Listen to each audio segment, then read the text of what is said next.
So we are, as Mom Biz Boss members, we're decided to collaborate and utilize our services and our time to make just efficient use of our time. Anita, okay, thanks, Anita. So again, my name is Rose Allen, and I'm with Creative Social Solutions, and we are a consultant company looking to educate others on how to advocate in the education system. And so we're teaching women how to use their professional skills in advocacy. This project is a collaboration that Anita and I have decided to utilize both our small businesses and join them together to help parents advocate for resources for their students. So you see the title is called Walking Together in Sisterhood. So it's talking about, how we can leverage the relationship between sisters and in the world of advocacy. Anita will introduce herself as well. Yes, I am Anita Prendergast. I am the Good Mom Coach, and I'm so excited that everyone is here on a Friday evening. I don't know about you, but it's a rainy Friday here, and I'm just glad that you were able to join us. I have a Good Mom Village on Facebook, private group. Go ahead and join that, and it's just about us supporting one another as good moms, as the good moms that we all are. And I help good moms make motherhood easy. So the problem that we're here to address this evening is that every 26 seconds, a student drops out of school, and we knew as early as third grade. So one of the things that we're really passionate about is how do we help students who are dropped out or who prevent them from dropping out. That's 7,000 students a day. And it impacts them individually, it impacts their family as well as society. The individual impact is to causing them to have lower earnings. And so as they graduate or they matriculate out of school or end up going into employment, they don't have the same earning potential as others who have graduated. So it impacts them individually, as well as it affects the family. One of the things that it does to the family is it creates a cycle of dropout. You will get the slide along with the recording. So if for any reason we're having problems, there's a storm. So if we're having problems, you will get the slide. But you can go ahead and advance to the next slide.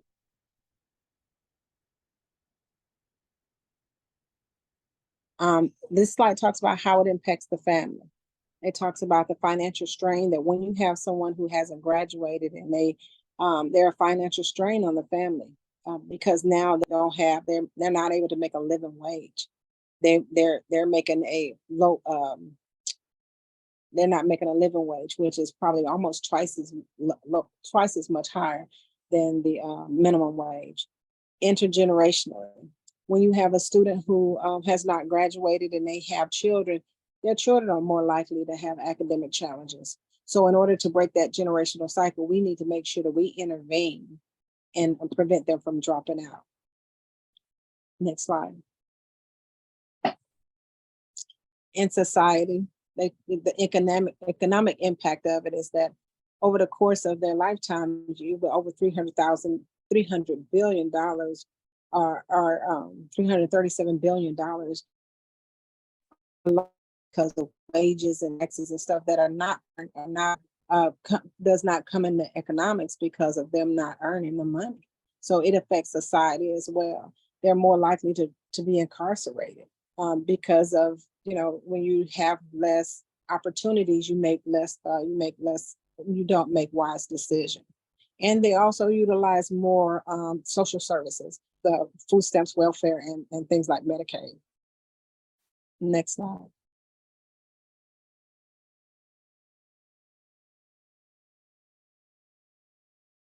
So the next section, Anita is going to talk about the barriers to family engagement. Right. So this section, because we say, okay, like Rose said, we know by third grade that these kids are going to drop out of school. So, and there's so many resources that are out there. So why aren't the parents or why aren't these families taking advantage of them? Well, there are barriers to engagement. And some of that include the practical barriers, such as the time, schedule, transportation, childcare, and the cost of the programs, right? If you think that, okay, well, if you're working a 9 to 5 job and then you had to come home and cook and then you need to help with homework, where do you find the time to do that? So that's a barrier. And also is embarrassment, right? If you had to put your child in a special program, what's wrong with your child, where you see the Facebook posts where all these kids are getting straight A's and they're going to all these Ivy League schools and this and that. And you're thinking, well, what's wrong with my child? Why do I'm embarrassed to say that they need extra help? So it's these expectations that we put on ourselves, that other people, family members put on us. Sometimes we feel like if we go to these agencies, then what's going to happen if I'm really feeling depressed or something like that? You may feel like they might try to take your kids away or try to label you as a bad mom or something and you need help. So, which as moms, we all know that we all need help. You're only as good as the resources you have. So, and also institutional barriers. Sometimes you feel like the organization is not welcoming to you. I know sometimes when I take my kids anywhere where it's like I'm their parent, whether it's to the doctor's office or to some type of program, I feel like I have to dress a certain way or else I'll be judged. It's basically, sometimes what you wear, your language, the color of your skin. So a lot of these times, this is what the families are dealing with as far as family engagement. And yeah, and the parents, as you can see, the attitudes, parents, they feel blamed for their children's problems. So they feel like I have to work and I'm not spending enough time with them. So then they start to feel guilty and it's their fault. So they're, embarrassed to reach out for help.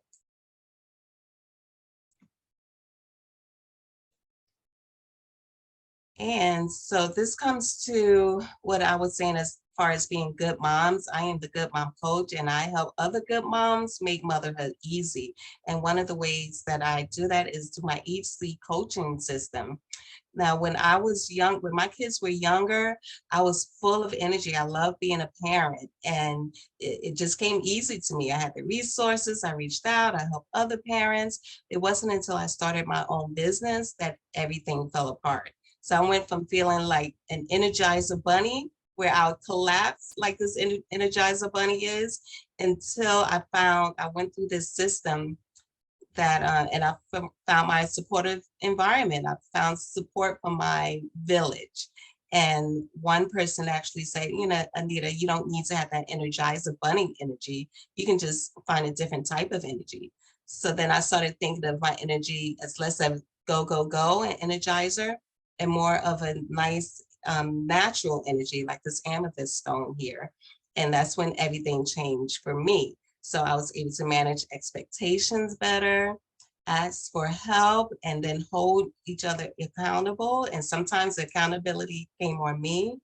And like I said, find this supportive environment. So with networking, I was able to meet people like Rose that I didn't know existed to help with advocacy for your kids with who need help in school, which I needed at the time, right? And so you surround yourself with this supportive environment is very important. And then for the why, you put your self-care first. And that is what I coach mostly in in the Good Mom coaching program. Okay. So if you heard Anita talk about the importance of coaching. And one of the things that they said is that family engagement is very important to the process. And it's like one of the highest indicators in student success is family engagement. One of the challenges is like when Anita was describing her situation is that we are engaged parents and we're still overwhelmed. We are engaged parents. We are two income parents. We mother and father parents, and we're still overwhelmed. So how can we be engaged, be successful at our engagement, even though we're busy, we're married, we're working, we have all these activities, and then your child is struggling. So how do we manage all of this? Because engagement is important. Can you go to the next slide, Anita? Yeah.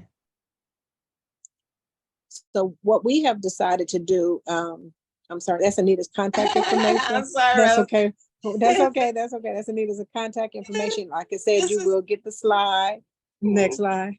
This is what I was looking for.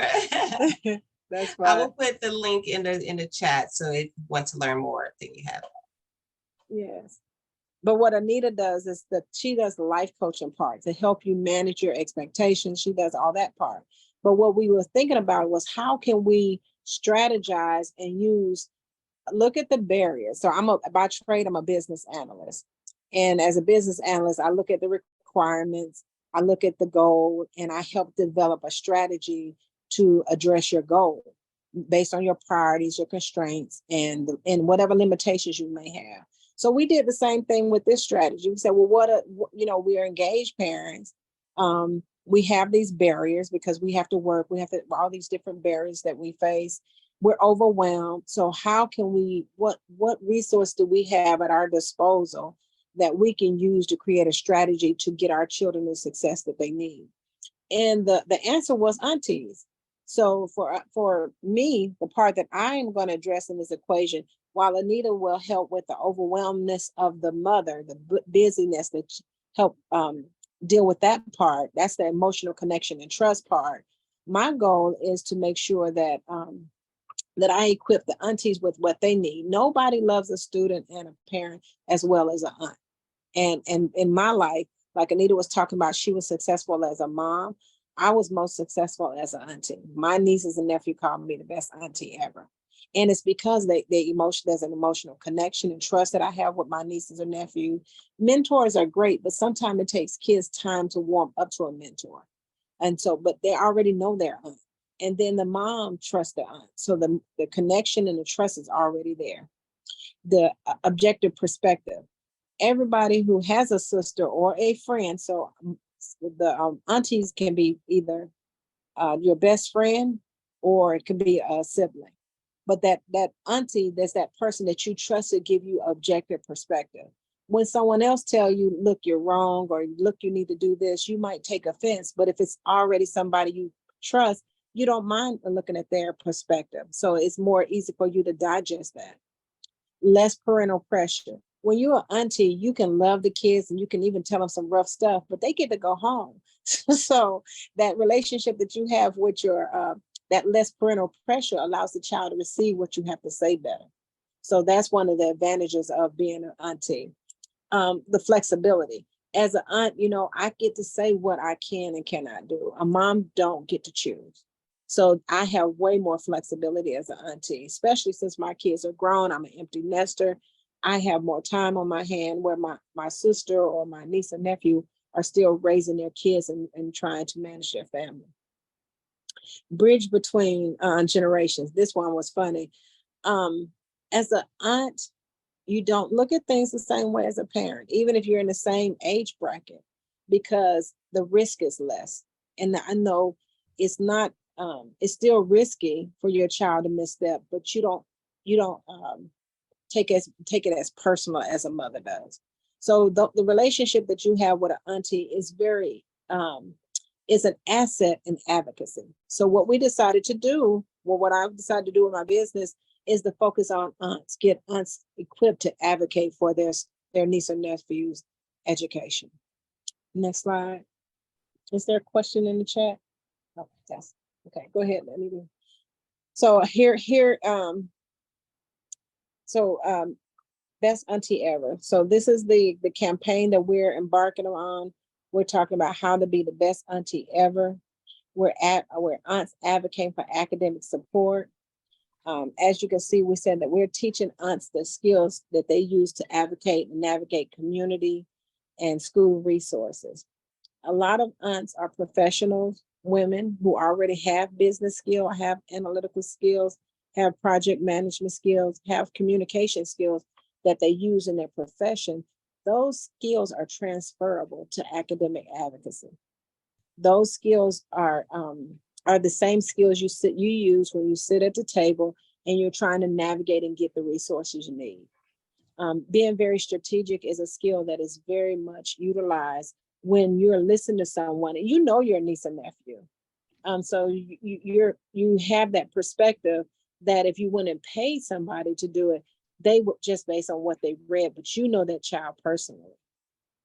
Also, and being an auntie, you don't mind spending your time, your money, and your talent on your niece and nephew.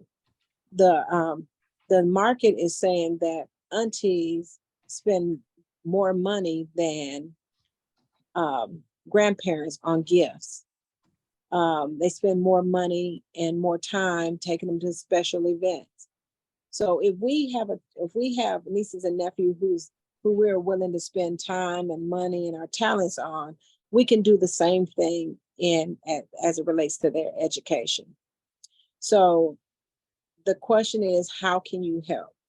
So the campaign has started this week. This week was Best Auntie Ever Week, between professional aunts with no kids, and I think it was today is Wednesday was Best Auntie Ever day, and professional aunts with no kids are celebrating on Sunday. So in the future, we will have an annual event that celebrates aunties. But from year to year, what we want to do is educate aunts on how to advocate for their niece and nephew. So what you can do to support us in this effort is either schedule a consultation for your niece or nephew. If you have a nephew or niece who got kept back last year, because so many kids are getting kept back and people don't know how to prevent that. Retention is not a good strategy for intervention. If they didn't teach them last year, what's the chance they're going to teach them this year? So just keeping them back is not necessarily, it's not a research-based strategy for addressing the child's need. So if you want to schedule a consultation to talk about how you can support your niece and nephew, my contact information is on the last slide. You can refer a client. I have several parents from out of town that are referring me clients that are their relatives. So I found that the referral business is probably going to be my primary business. So if you have heard of someone that says, hey, my child is struggling, or you can even see somebody's facial expression. I had a niece that every time I talked about my daughter graduating, she would look sad. And they were supposed to graduate the same year. And I went and had a sidebar conversation and asked her, and she said, Auntie, I'm not going to graduate on time. We got into move into action, audited her file, found out what programs is in her school, transfer her to the alternative school. Not only did she graduate, but she graduated with honors within that school. And so she went from not being able to graduate, but feeling successful because not only did she graduate on time, but she was also supported for her work ethics. And if I had not asked her as her aunt, she wouldn't have graduated on time.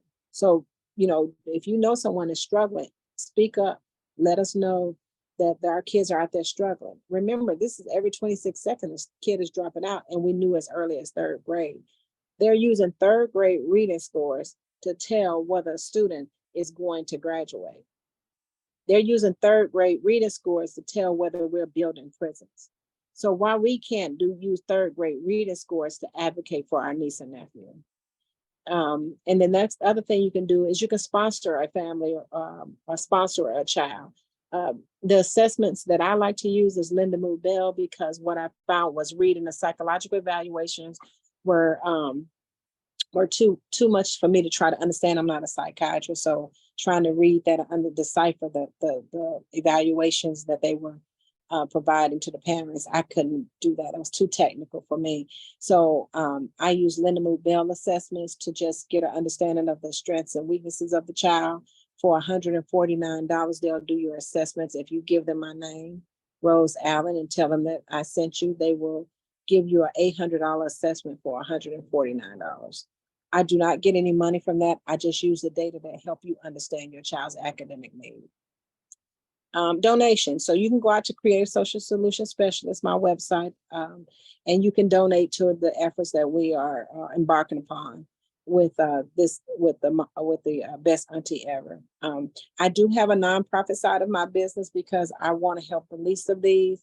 So monies that are raised as part of my nonprofit will go to sponsoring other families, and so that we can advocate for them so their children can get the resources that they need. The next slide, I think, is my contact information. Because you registered, you will get a copy of the audio. Feel free to not only listen to it, but share. And you will also get the PowerPoint. Okay, what's the question? I see a question. What resources do you have for young adults with disability? Help them successful post-high school, employee referrals, etc. So my process applies for any age from elementary all the way through young adulthood. And the reason why, because it's a project-based plan. So I do student-centered planning. So if you have a student that in college and they're talking about either college or employment, the process is still the same. I assess where they are, what their needs, what their strengths, their interests, their weakness, and then I help them identify the resources that they need. If they have a disability, once you go from high school to college, it goes from IDEA, ADA to ADA. You don't get IDEA anymore, and they need to understand that process. ADA, which is the law that governs disability, applies not only for college, but also applies for employment. And they need to understand and be able to advocate for themselves. Part of what I do is once you develop a plan for your child, then we can do asset resource mapping, where we can identify people who care about what your child needs are. Sometimes it may be a special program. If your child is, if you look just what they care about, and then who care about the thing that they care about, that's how you do a match. But it's like gap analysis, where I'm looking at the gap. This is the need, this is the desire, and what's the gap, and we plan to address the gap. So resources are available, and the processes can be done virtually. So you don't have to be in the state of Georgia, because this is governed by federal law. ADA and IDA are federal law. There is some research you have to do for state-specific law and for organizational constraints and policies and procedures, but federal law is the same regardless of where you are. So, and everyone has to comply with the federal law. So the process is always the same. I focus on kids from 0 to 26. And we also doing some prenatal stuff, because you can tell prenatally there's some things going on with lead and different things that cause developmental disabilities.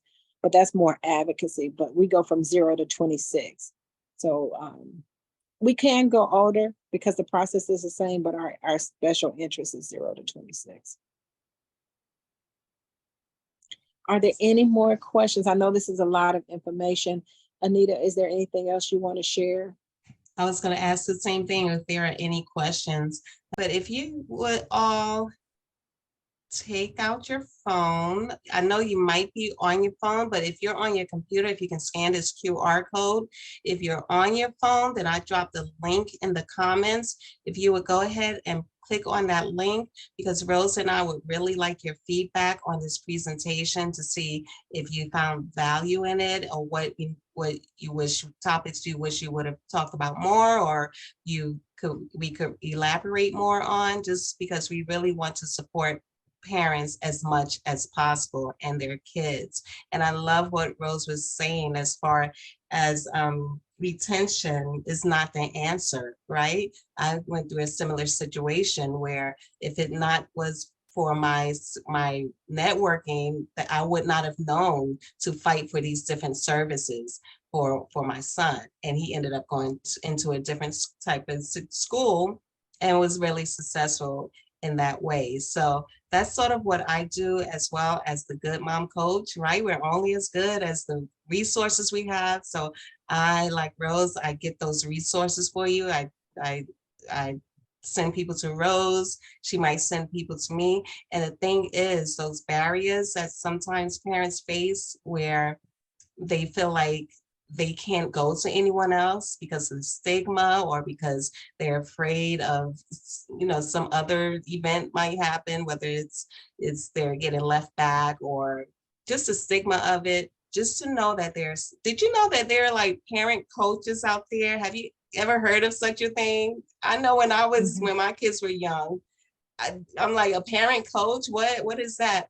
But I've actually gone to an event, and the difference between the parents who felt confident about their parenting and the ones who were still kind of in that struggle mode was they got the resources, they got the help, they went to therapy, they found a coach, they found resources to help not only their kids but themselves. So I encourage you to share this information and to let us know what other questions you may have. So I see that there's a question in the chat about what resources do you have for young adults with disability to help them be successful post high school, employee referrals, etc. As far as for high school kids, what I do is I work more with the parents. So I would find resources for them. Let's go back to where I said make motherhood easy. I take them through these steps and I say, what are your expectations? Is it that you're expecting your child to go off to college, but that's not what they want to do? So we examine that and see what resources that I can provide to help them help their kids. And then just asking for help, asking and holding each other accountable and having that supportive surroundings. Just I take them through this list. And also the one that I really like is the self-care, because I teach how to communicate using positive touch. So I teach techniques to really that parents can connect with their children through touch, because that's one method of self-care that we neglect once our kids pass a certain age, and it's so needed because that's the way they're heard. It makes it communication so much easier for them. And so I teach that. And then for the teenagers, I teach the self-care as a teenager because it has to start early. So did I answer that question? Anita, I'm gonna add on to what you're saying. So my process is more is technical. So for me, it's about doing a person-centered plan with your child. It's really getting to know your child and knowing where they are. Because in order to remember, we're using project management skills. So in order for you to know what programs and resources that are available, you got to first know where your child is. We basically create an academic profile of your child and where they are, what their strengths are, what their desires are, what their weaknesses are. And then we use that and be creative. That's why my business is called Creative Social Solution. We're creative on how to make that happen. So if you have a child that is passionate about, I'm trying to think of one that they're passionate about, let's just say something creative. I'm going to use my niece, my niece. My niece, she's in the middle school, and transition starts at 8th grade, you guys. So they should start planning for transition the 8th grade year for your child. So if your child is in high school, they should have a transition plan. If you're not familiar with the transition plan, that's where we need to get started.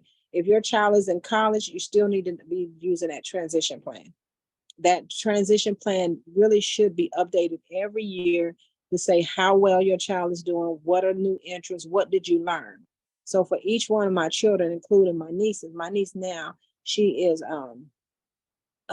she has cerebral palsy.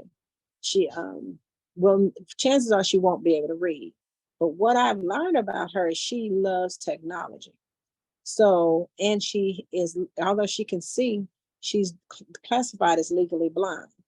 So this summer, we took her to she did summer camp in visual impairment. So you got to get into your community, the community that fits your child best. And I believe in what they call universal design is what they call it in special ed. It's like you find something that is designed for one thing and then you use it for something else. So although she's not blind, she's classified as blind, so she can use those resources.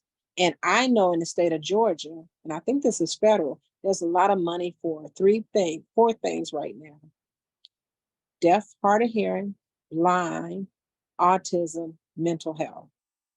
So if you hit, and dyslexia is the fifth. If you have one of those, there are resource and fundings out there for it. You just have to find a community. And that's what I help you do. Find out how to take your particular child's profile and match it up to what resources are out there and what your child's desire is. Because it has to be student centered. Riley loves, and she's okay, her mom's okay with me using her name. She loves technology. We've been using her phone. She knows how to go and say a message using her phone. She reads a message, and she's been practicing with me, her mom, and her dad. So technology is where we're going to hit them next year. We're talking about when school start. She says she don't want to do adaptive PE anymore. She has strong advocacy skills. So we're utilizing that. She says she don't want to do in PE anymore. So we're going to go and tell them she don't want to do adaptive PE anymore. Because if I can get her to see that we listening to her, guess what's going to happen to her self-confidence? It's going to go up. So now I got her on my side because I listened to her. Her mom, I just sent my niece a text because now they're talking about post-secondary. The post-secondary program is having a meeting. So I'm going to go to that meeting with her mom because I'm the auntie. So I'm going to go with my niece to this meeting for her children. And this is talking about when we're 5 years ahead. We're talking about when she graduates from high school, minimum of 5 years ahead, because she can stay in school till she's 22. But we're talking about college. So it's all about understanding the vision, understanding the goal, creating objective, all that planning stuff that you do in a business setting. We take those same skills and apply them to advocating for your niece and nephew. Okay, Rose, there are a couple of questions in the chat. Okay. The first one is Moet. She wants to know what resources would both of us suggest for educators to support in this process, especially at the high school level. For me, I think educators need to learn MTSS, multi-tier systems of support, and person-centered planning. But there's an article that I share with educators about how to advocate without losing their jobs, because advocacy is a tricky thing for an educator. So you really need to utilize, how to be advocate without losing your job. Because if you lose your job, you can't help anybody, and you affect your family. So I think that's probably the number one thing: how to advocate without you losing your job. But also learning these skills. You then are putting yourself in a role as an auntie to these children in your school. So learn how to advocate. But number one, knowing how to advocate without losing your job. Number two, learn how to advocate as an auntie. Right. If I may chime in too, I'll just say, as more of Rose, she does more of the technical part of it, and I work more with the person. So I can say that as a teacher, what I would encourage the teacher to do is to practice that self-care part of it, because when you do that and when you lead from the heart, then you're able to find those resources. You're able to reach out, and you're able to see that child in a different way. So really practice and teach these type of resources to the kids as far as breathing and those type of things, so to reduce stress, because sometimes the kids are so stressful when they get to school that they can't learn. So if teachers can start with that without putting more burden on them, where they have to find specific things for specific kids, and talk to their PTA. That's what the PTA is for, and make sure that the PTA is having people come in with different types of resources, have government resources, personal resources, coaches, different angles, because kids need different things. And I don't think that should always fall on the teacher, because they have so much more that they have to deal with. But making that classroom a more conducive to learning is one big step in that. And Rose, there's another question. Antoinette wanted you to elaborate. Help with young adults 21 to 26 that are not in college but want to go into the workforce and have a full life in spite of the disability. Okay, so if you're there, so when the process is the same, but the organizations are different. So when you're talking about post-secondary outcome for college, you also have post-secondary outcome for military, because some kids can go in the military. You have post-secondary for employment. Georgia Vocational Rehab is one of the organizations that would, in Georgia, would be, and across the state, each state has a vocational rehabilitation center. So, but Georgia is the Georgia Vocational Rehab. They can assist you with that. Also, WIOA, Workforce Innovation Office of, what's the A stand for? But it's WIOA. They have a center where you can go in and you can get assessed, and they'll assess you to see, again, you're always looking at you're creating a baseline. What is your profile? What are your needs? And then what is the job going to expect you to do? And you have to teach them how to advocate for themselves. So that is very important. Again, regardless of what environment you're in, the skills are always the same. You got to advocate for yourself. You got to know how to ask for help. You have to know about time management and all those things. So the process is always the same. It's just the organization who care about. I always ask who care about that particular thing.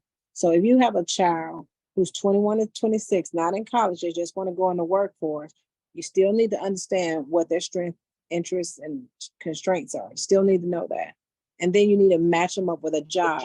But if there's a gap in what's required of them and what they can do, we got to find somebody to fill in that gap. Somehow we have to fill in that gap. And so I hope that's answering the question a little bit. Right. And can I add also that it's the easy system as well. It works for adults. It's not just for moms, it's for young adults too. What are their expectations? Sometimes they may think that you expect so much of them that is overwhelming to them. So teaching these techniques, examining these expectations, where do they come from? Are they real? Are they valid? Are they intentional? Do they fit you? Do they suit you? And have them work through those issues, and then really finding that support system. If they need to do a technical school or learn a trade, or maybe they will say, okay, well, I want to get to this point, so maybe I will do a little bit of school. Maybe they just don't want to do school, and just to make them feel like that's okay, and they will succeed with whatever decisions they make. It's about filling in the gaps. So let's just say they wanted to be a barber, and their apprentice who allow that you can go in and you just about matching it with someone who would meet them at their point of need and actually educate them to that level. So I would go and say, okay, who's a barber? They care about disability, that will be patient and understanding. And so I would start looking at my network and then to the family's network to see any barbers we know. So it's always about who do I know that care about that? I always ask that question because those are the people that are going to be more compassionate and more understanding to the needs of the child with a disability. And there's always someone who is working on that issue. You think you're the only one or your kid, there's always someone who say, okay, I want to hire kids with ADHD and to work as, there's always something. So to work with someone like Rose, who knows a lot of people, we network together, so we know a lot of people, and there's always a resource out there. Yeah. Facebook is my friend, LinkedIn is my friend, but it's really about thinking outside the box. Had a kid who was in trouble at Tuskegee. I didn't go to Tuskegee. I didn't even go to HBCU. I went to whatever they call it, the other schools. So I'm like, who do I know that went to Tuskegee? I called my friend who went to high school with me, who went to Tuskegee, told her she has a child with special needs. So we connect on multiple levels, told her what was going on. She was a cheerleader at Tuskegee. So she knew this person and she knew that person. We was able to get that child what they need through the, how they say 6 degrees of separation. Somebody I knew know somebody who knows somebody who knows somebody. And it's always on that level that the opportunities open up when you know somebody, because it has to be a level of care that's going to make them answer the phone call. It has to be a level of care that's going to make them follow up. It has to be someone you feel comfortable following up, even if they forget. And that's why the aunties are so important, because that connection that exists is something that is not something you're paying for. It's through their passion, and their commitment is deeper than monetary, and it's longer than what you monetarily can afford. Even the data says that middle class people, wealthy people pay for things. Middle class people use their relationship. So you got to use your, unless you got money to pay people, and to get an advocate is $1,000 retainer for one meeting. So what we're doing is we take those same funds and we see how we can break it down to teach you how to advocate. Unless you can afford to pay somebody every year 4 meetings a year, because progress monitoring is 3 years, and then you get the final report. Then you get the final report. Then that's 4 years of advocacy. Do you have that much money to pay for an advocate? But and it doesn't stop in high school. It goes all the way into adulthood. So can you pay that for multiple years? If you can't pay that for multiple years, you're going to have someone in your network that learns how to advocate and come alongside to make sure moms who are busy and overwhelmed have the support they need for their nieces and nephews.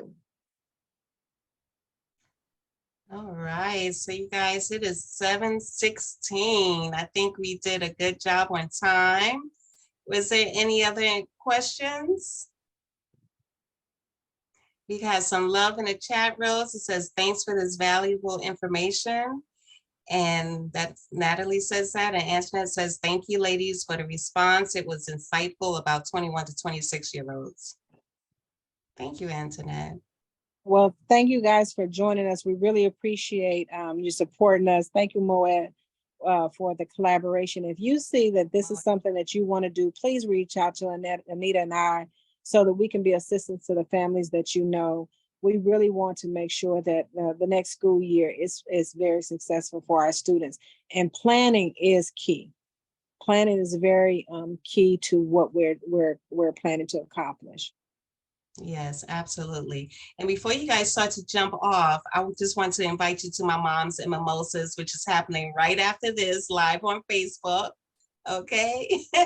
You don't have to have mimosas. I'll probably have like sparkling water or something, but it's just to further this conversation and to talk about moms or parents. Do we still have, yeah, Vince is still here. So, so parents who are doing their business and also parenting, like how do you mesh those two? How do you balance those two? So we're going to talk about the ins and outs and ups and downs of that.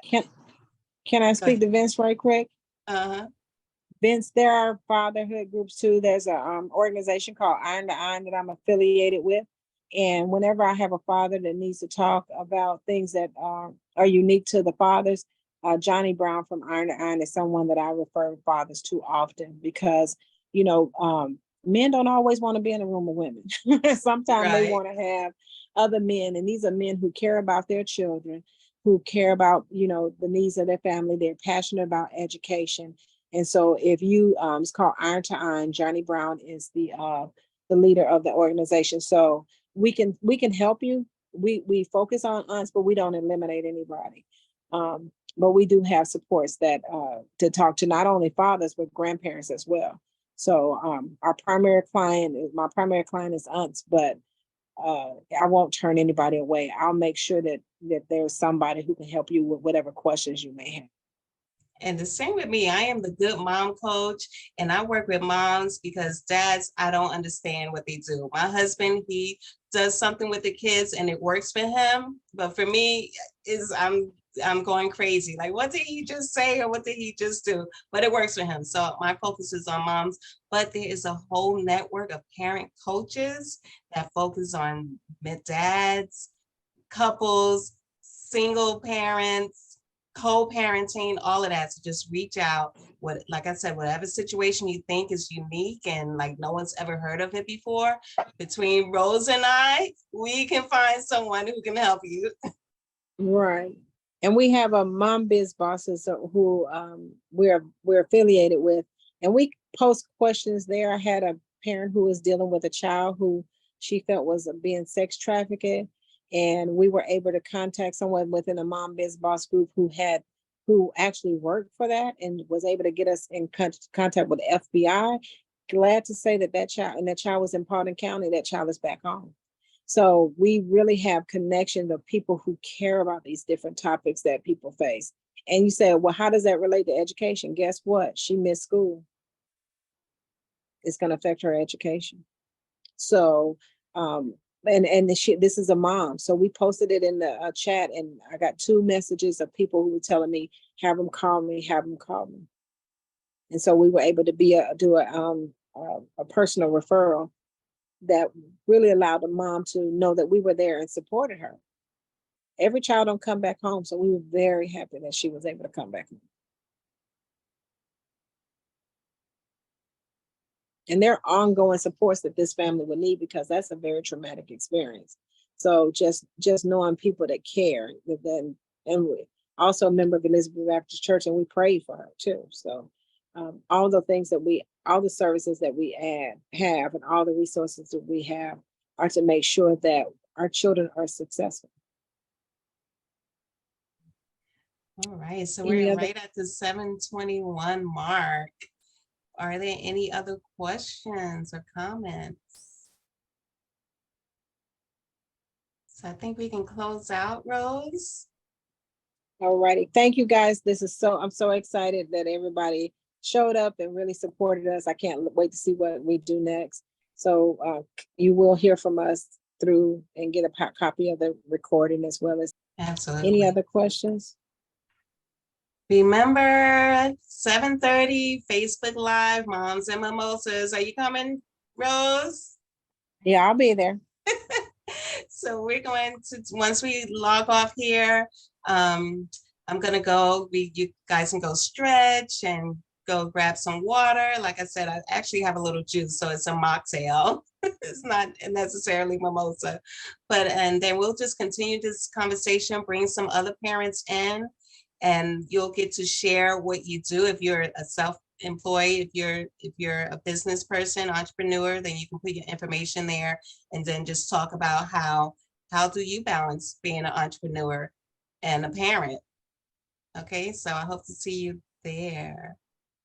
Thank you, guys. Appreciate it. Thank you so much. Thanks, Anita. Okay, exactly. They're not always the same, and but what I hope to do is to catch parents when their kids are small, to teach them these things so that they can model that behavior, so that the kids can grow up knowing, okay, why is this person I can't, to say I can't do this, you're expecting this, something that I can't do, and to give them those words, and to have so that the parents can hear it and say, okay, let me get the help. Let me find out what questions I need to ask so I can hold these people accountable, whether it's the school system or the doctor or, whatever it is that's supposed to help your child. But they're not helping your child. They're helping the average child, that your kid is probably outside of that average.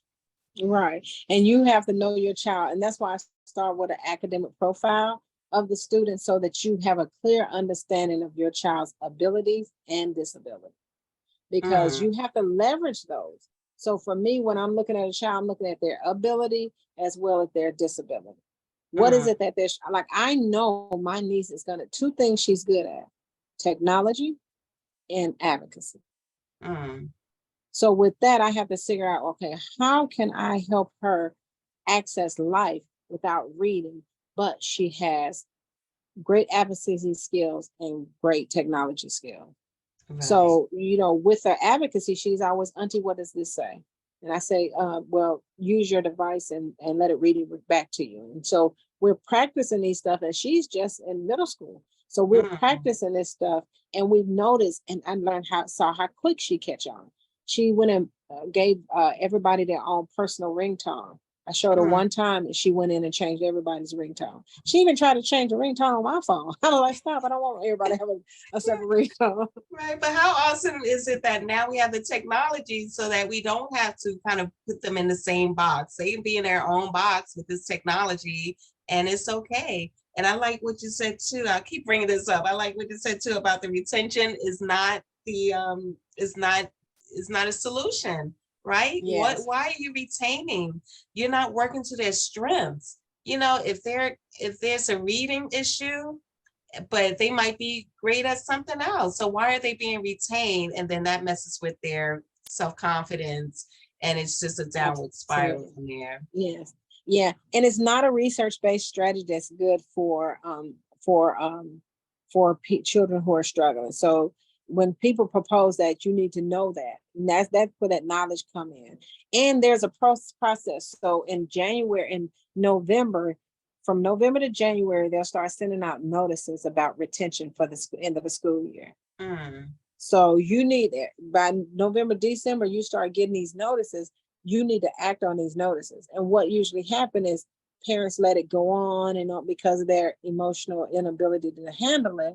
They'll let They it can't. continue to go on and go on. That's where I come in, Rose. They can't handle it because they're working 9 to 5. They're coming home, have to pick their kids up from school, have to get on the bus. If you're in the inner city, where I grew up in Manhattan, so I had to go to work, pick up the kids from after school, get on the bus, help them with their homework, then have dinner, and then have to spend time with my spouse. You know, that's is you're not ready.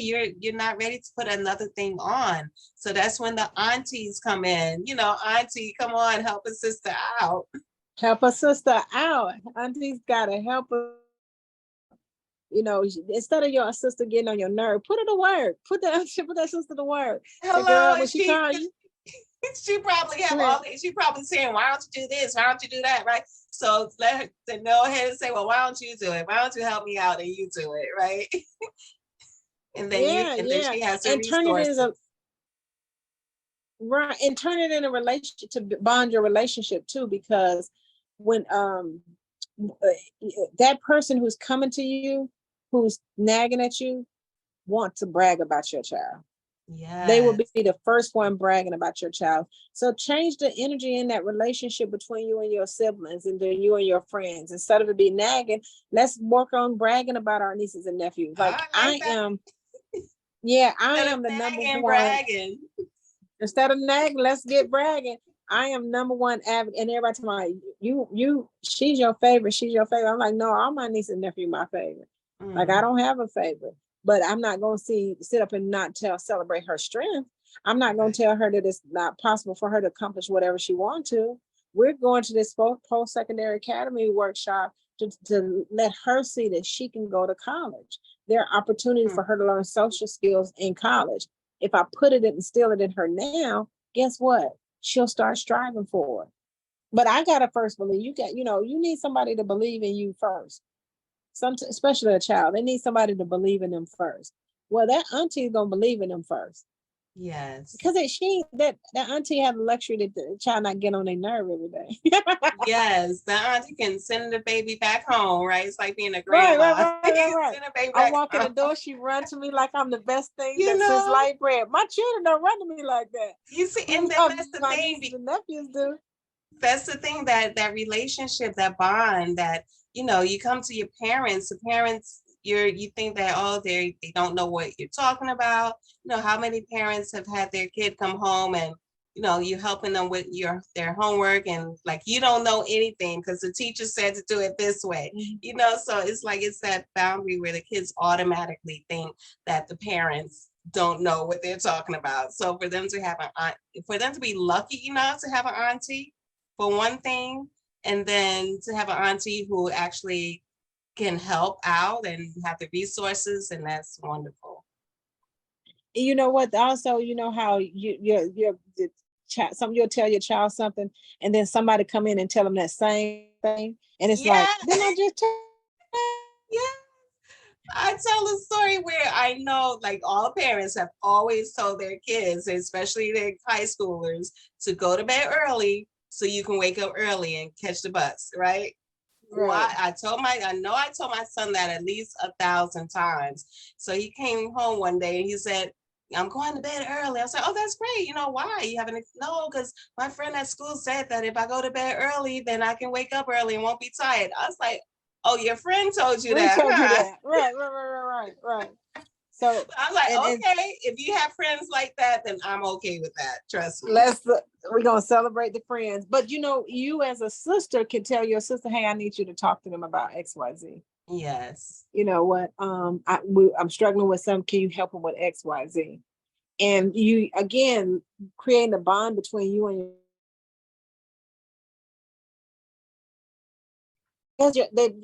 that is the only relationship that I know of.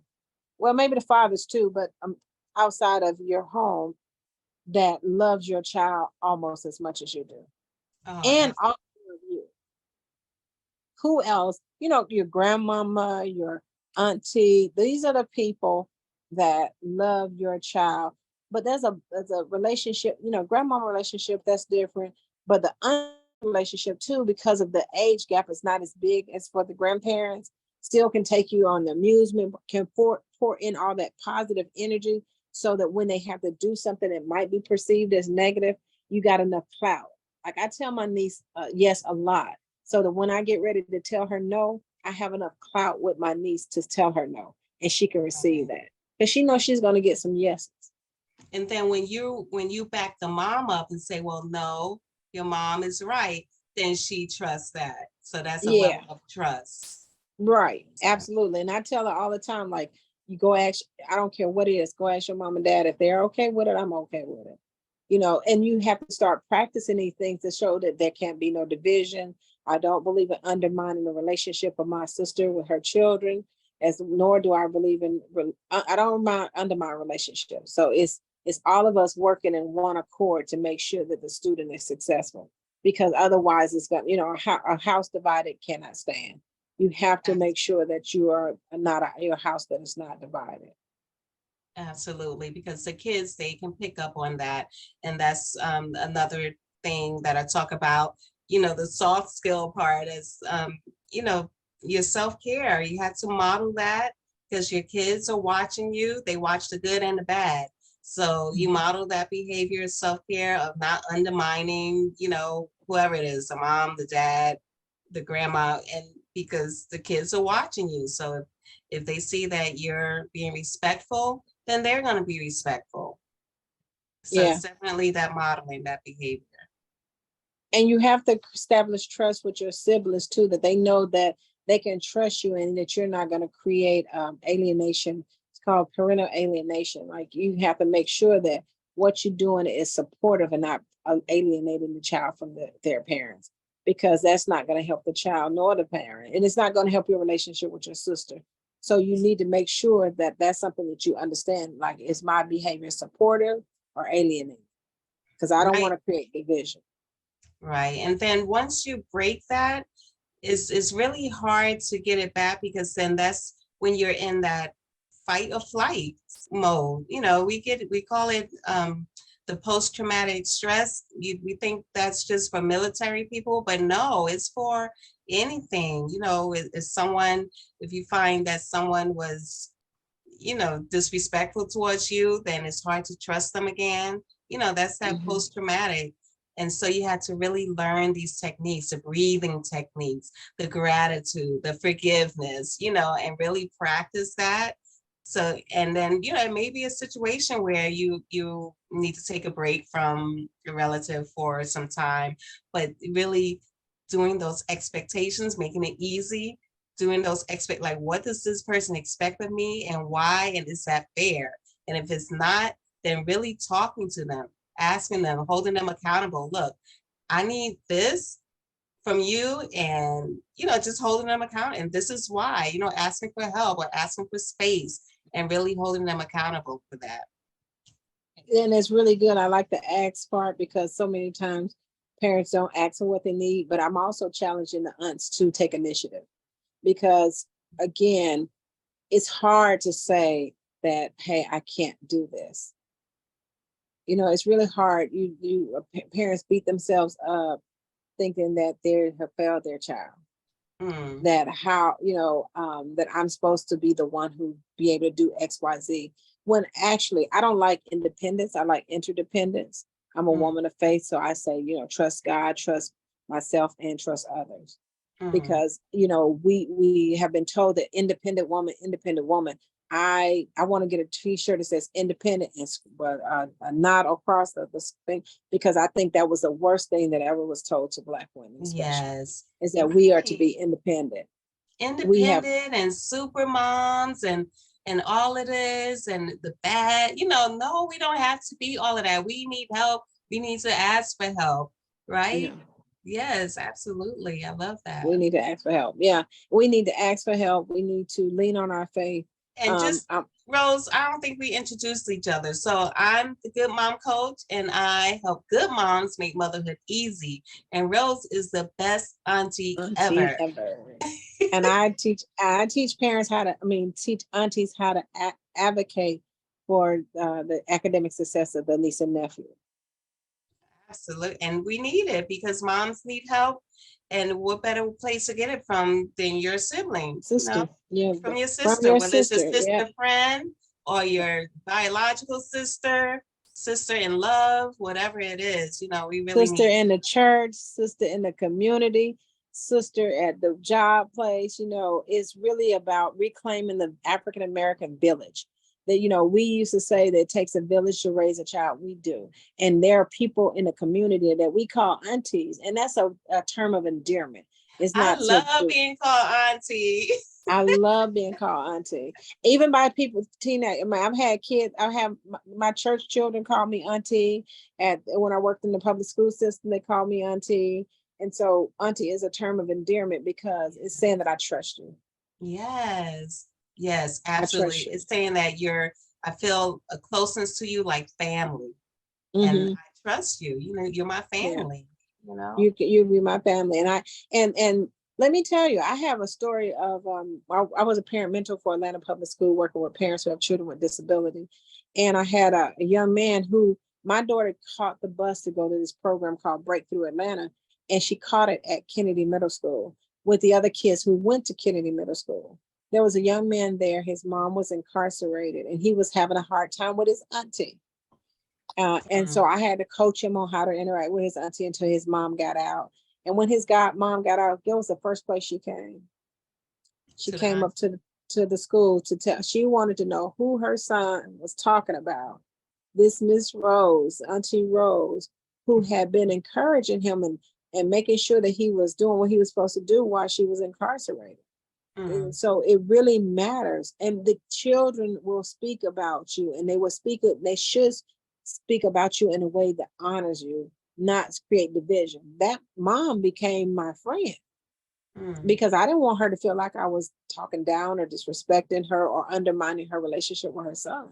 So, it was a bond that was created, but it was because I stepped in the gap while she was incarcerated for her son. That's awesome. That's Yeah. awesome. And I'm sure you teach other aunties how to do that as Yes. And well, it right? has to be Claiming done that with love. Yeah, that's that, making sure you're not alienating. That's the biggest part of that. Like, you're not looking down at nobody. You're not, um, and that took work for me too.